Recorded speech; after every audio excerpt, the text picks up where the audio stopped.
So overall impression, kind of the tight end group after facing USC. Yeah, I think we're getting better. Obviously, it was good to have Jalin kind of fight and get back ahead of schedule and give us the spark that he gives us.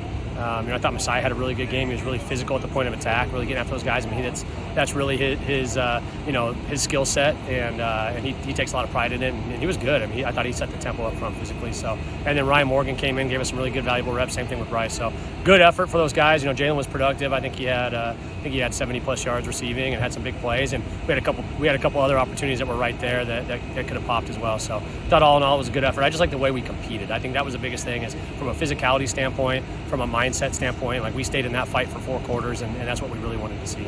Yeah, obviously coming off a really tough game against Fresno State, getting shut out. But how did you see that, just the kind of the collective mindset of just the tight ends and perhaps the offense as a whole, just kind of rebound and puts forth a pretty promising effort? Yeah, no, it was good. I mean, obviously it's the culture that Coach Dillingham's instilled here. Is we believe in ourselves. We knew that we were better than what happened at Fresno, and unfortunately, when you turn the ball over like that, you never get a chance to get in a rhythm. And I mean, the fact that the defense played as well as they did, I think gave us some hope, which is like, if we can just take care of the ball and we can connect on some of these opportunities that are there, this could be, look a whole lot different. And so we believe going into that game. I mean, there wasn't 1 second where any of us were like, oh, we're not any good and we got no chance. I mean, we're way better than what we're showing, and we just need to keep plugging and keep getting better every day and keep finding our rhythm and our identity. And I think Coach did a good job coming in and kind of instilling the belief in ourselves and really kind of starting to establish what our identity is going to be. And I think our guys responded well to it. It was awesome to see.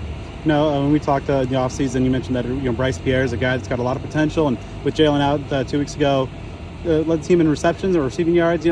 Seeing him more involved, what are you starting to see from him in terms of now that he's getting more reps, more live action to kind of fulfill that potential? Yeah, he's a terrific player. I mean, there's not probably many programs in the country that could have a guy like number 12 go out and not have a huge drop off. And I thought Bryce came in and picked up the slack and really probably had his best game as a Sun Devil. Made plays in the run game, made plays in pass protection, and obviously made plays on the ball and was efficient. So we have the utmost faith in Bryce. I tell him, like, when he comes in, we don't have to change anything we do. Anything that we can do with 12 on the field, we can do with 13 on the field, and that's a good feeling, from a play calling standpoint, and obviously from the position coach standpoint, when you got that guy that can come in and do everything that the other guy can do. And of course, having 12 back on the field, one of the conference's best at that position.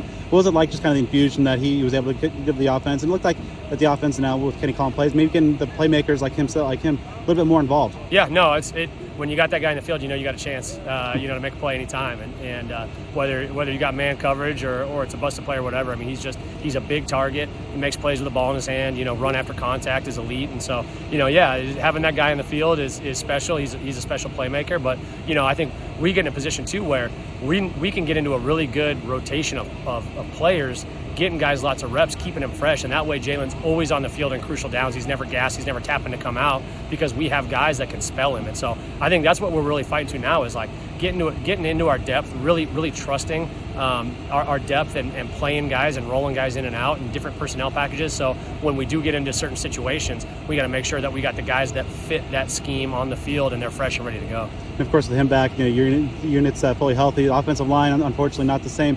Seeing you guys working in conjunction with some of the tackles, and just with the offensive line kind of as banged up as it is, with the tight end group, what's it been like just trying to being able to help and kind of help those guys in the trenches? Yeah, no, it's a collective effort. We need to be able to run the ball and establish a run game. I thought we ran the ball very effectively against USC.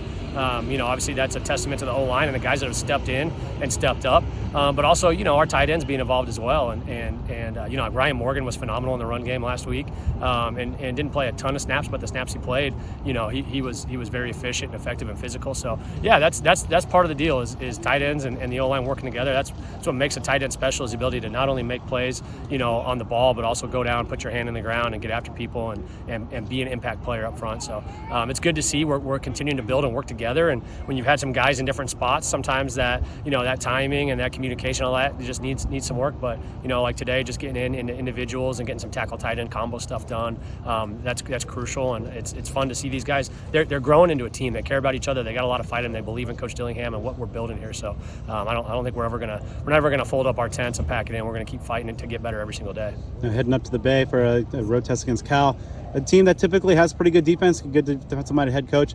what are some of the things that kind of jump out about the Cal defense and what they bring to complicate things for you guys? Yeah, I just think they're very sound. They're scheme-wise, they're sound. You can't scheme them into really being in a bad number situation. They have answers for what you try to do. Fundamentally, they're very sound up front, not overly aggressive, but they will bring pressures when the situation fits. So I just think they're very well coached. You can tell from a staff standpoint, they're all on the same page. They know what their adjustments are to different situations. They're not going to beat themselves. They're going to force you to come out and execute and move the ball, and they don't give up a lot of big explosive plays. They try to keep the stuff in front of them. And secondary is very talented. D-line is physical and disciplined. So it's a good-looking group. They've got a good defense. It's why they went toe-to-toe with Auburn on the road, and they've played well up to this point. I know it's really exciting for you to come back and coach at ASU with obviously the family ties and the history here.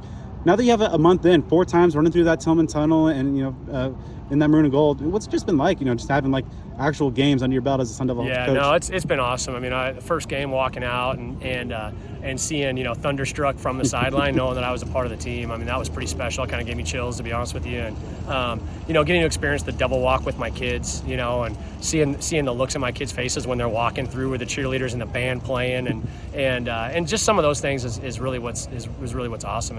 And I said last week we were pregame, and I got a bunch of former players that are here, yeah. Bram and Tristan Monday and Javen and Will Schaefer and John Butler and Magna. I mean, we got a whole group of guys. DJ Foster is on the staff, and I was like, this time last year I was preparing for Desert Edge, and I said we're getting ready to play USC. So I try to keep things in perspective. I'm blessed to be where I'm at. I don't take it for granted for a day.